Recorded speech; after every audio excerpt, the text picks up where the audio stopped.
Would you go back in time knowing that no matter what you do, nothing would change? This is the question that Toshikazu Kawaguchi got me asking myself while reading Before the Coffee Gets Cold. Hey nerds, I'm Yannsie, and I read a book. Now, before I start talking about my thoughts and my takeaways from the book, here's a quick rundown of what happened. Before the Coffee Gets Cold explores time travel, but it's not a really wild fantasy or sci-fi type of story. It's really realistic in a sense. It's more grounded in reality with a tiny hint of magic. In Before the Coffee Gets Cold, I don't want to call it a collection of short stories, because it isn't. It's one story with 4 sub-stories. One thing that I find really cool about the book is that it has a character map over here. So you have all the main characters and descriptions of who they are and how are they related to each other. It's really fun, especially if you're like a really busy person and you tend to forget who the people are in the stories that you're reading. You can just go back to the map and be like, oh yeah, that's who they are. You don't have to read the last 20 pages that you read a week ago. It's okay. Here's the map. But anyways, so the story is divided into 4 parts, and each part is focused on different main characters, but they're all connected to each other. So we have like regular customers at the cafe, we have people who actually work in the cafe who realize they want to try because why not, right? In this story, it's about common knowledge now to citizens and tourists of Tokyo that this cafe can help you travel to any point in time. It's just that almost no one does. Because when people started pouring in asking about it, it felt as though the owners of the cafe kept adding more and more rules and conditions to hide from the fact that it's not real. So no one ends up going. Now before I give you my 2 cents, this really felt like a Studio Ghibli movie. To help you better picture the rules of the whole time traveling shebang, let me just pull up my notes because I'm a very organized storyteller, if you can't tell already. I'm not. That's a joke. Please don't come for me in the comment section. I will cry. First rule, for you to go back in time, you have to be seated at a very specific seat in the cafe. And that specific seat is the favorite seat of a ghost lady who is always sitting there 24/7, except for a few minutes when she needs to go to the loo. While she's in the loo, that's when the customer or anyone who wants to go back in time can sit and do their thing. Now this ghost lady, to add on to this ghost lady rule, to the ghost lady lore, you cannot ask her to move. You cannot request that she leaves the seat for a bit for you to go back in time. You gotta wait for her. Because if you disturb her, she will curse you.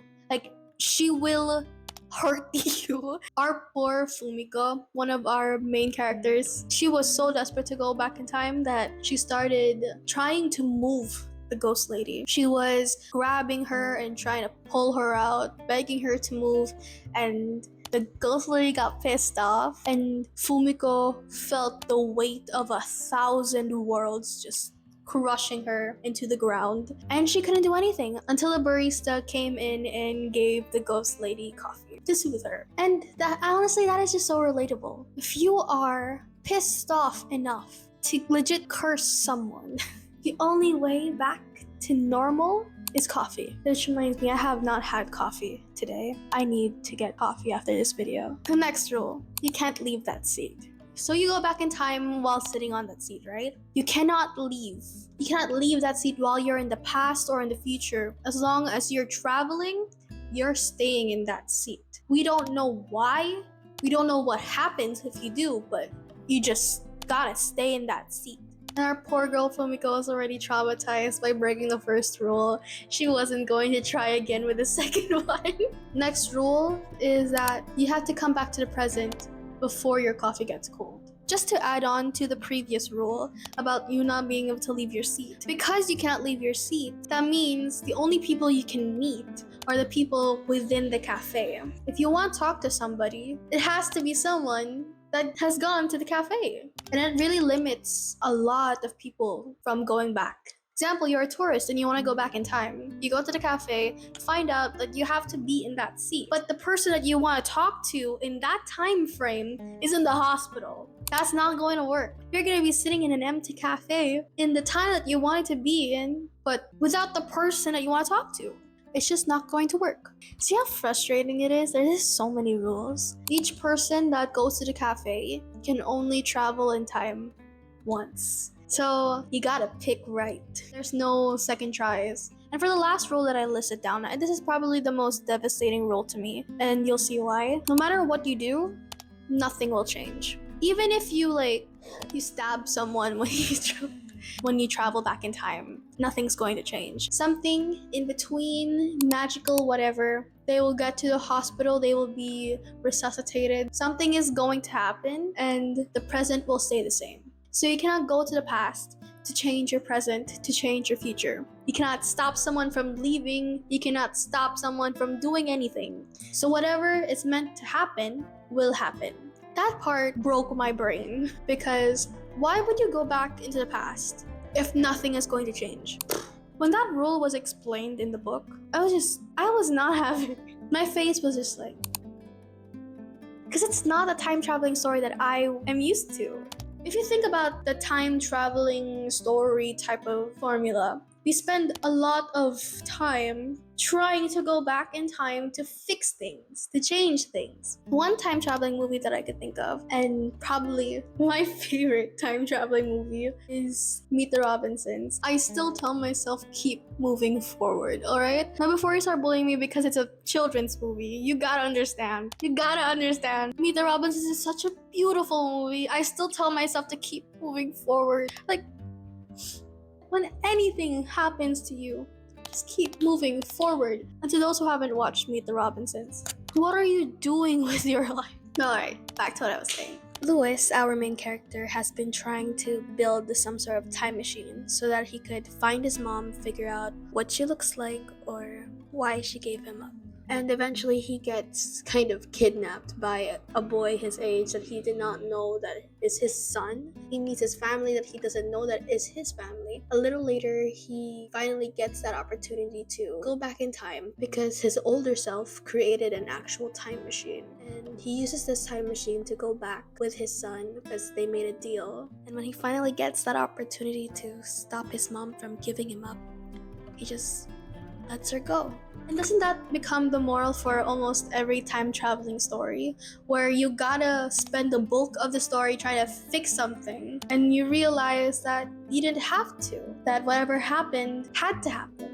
But with Before the Coffee Gets Cold, we don't spend the bulk of that trying to fix things. Because from the get-go, we're told that you can't change anything. You're not even allowed to hold on to the hope that maybe you can change how things ended up. No! That hope was crushed from the get-go.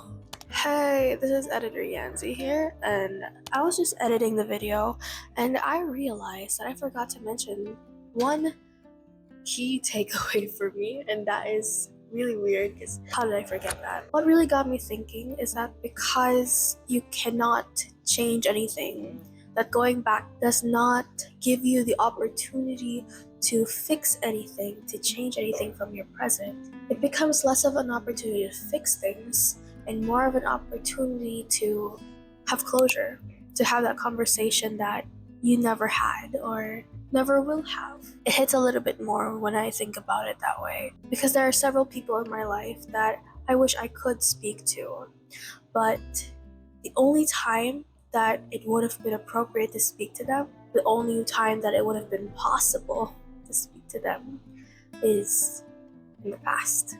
At this point in time, I should have already moved on, I should have already let go. We're just too far apart, or they're not on the same plane of existence anymore. So yeah, if I could go back in time met with the same conditions, I would.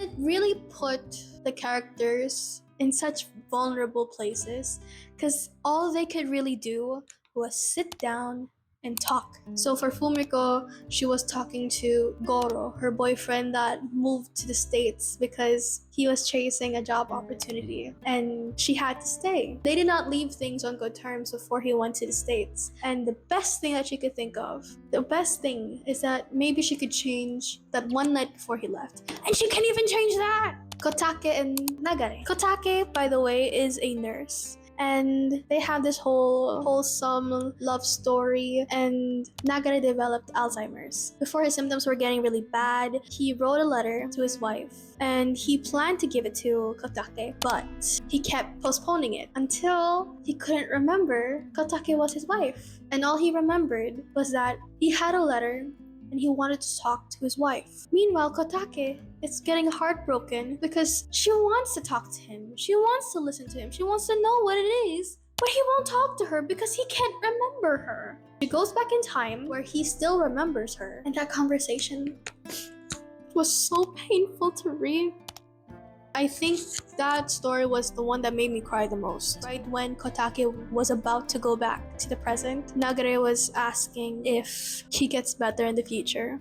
And Kotake says that he will, but he won't. I just straight up started bawling my eyes out. I'm gonna cry again. This book made me so emotional. The writing style of the story was also very straightforward. It wasn't flowery purple writing, and I know that there are people who prefer that. There are also people who don't like really straight to the point writing. To some people it feels more like telling. I don't know. Maybe it was because I was in a reading slump and I needed straight to the point storytelling at the time, but I loved Kawaguchi's writing style. I mean, maybe it was also because it was translated from Japanese to English, so maybe that also is a factor in why the writing style came out as it did. But it was a beautiful, beautiful book. I would give it a solid 4.5 out of 5. It's a definite recommend to anybody who is in a reading slump or just needs comfort. Being further with you, this felt like a warm and tender hug, like a Studio Ghibli movie. Now my phone just died on me again, and before it dies again, I would ask you guys, if you could go back in time to meet one person and you cannot change anything, who would it be and why? I would definitely talk to my tito. I want to say goodbye properly. So yeah, who would you talk to? I'll see you nerds later. Bye bye.